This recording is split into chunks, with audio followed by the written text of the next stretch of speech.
मनुष्य की कीमत। लोहे की दुकान में अपने पिता के साथ काम कर रहे एक बालक ने अचानक ही अपने पिता से पूछा, पिताजी, इस दुनिया में मनुष्य की क्या कीमत होती है? पिताजी एक छोटे से बच्चे से ऐसा गंभीर सवाल सुनकर हैरान रह गए। फिर वे बोले, बेटे, एक मनुष्य की कीमत आंकना बहुत ही मुश्किल है, वो तो अनमोल है।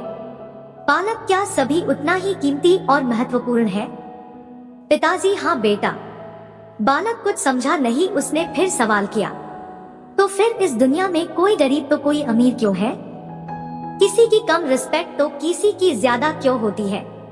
सवाल सुनकर पिताजी कुछ देर तक शांत रहे और फिर बालक से स्टोर रूम में पड़ा एक लोहे का रॉड लाने को कहा। रॉड लाते ही पिताजी ने पूछा, इसकी क्या कीमत होगी? बालक, 200 रुपए। पिताजी, अगर मैं इसके बहुत से छोटे कील बना दूं तो इसकी क्या कीमत हो जाएगी? बालक कुछ देर सोचकर बोला, तब तो ये और महंगा बिकेगा, लगभग 1000 रुपए का। पिताजी, अगर मैं इस लोहे से घड़ी के बहुत सारे स्प्रिंग बना दूं तो?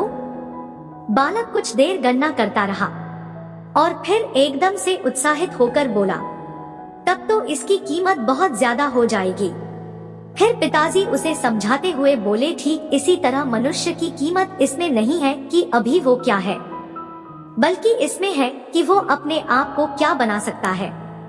बालक अपने पिता की बात समझ चुका था। तो दोस्तों, अक्सर हम अपनी सही कीमत आंकने में गलती कर देते हैं।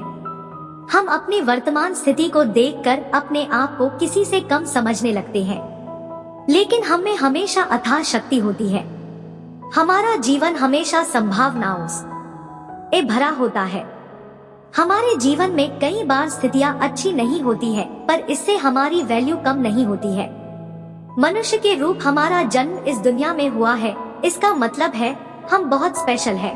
हमें हमेशा अपने आप को इम्प्रूव करते रहना चाहिए और अपनी सही कीमत प्राप्त करने की दिशा में बढ़ते रहना चाहिए।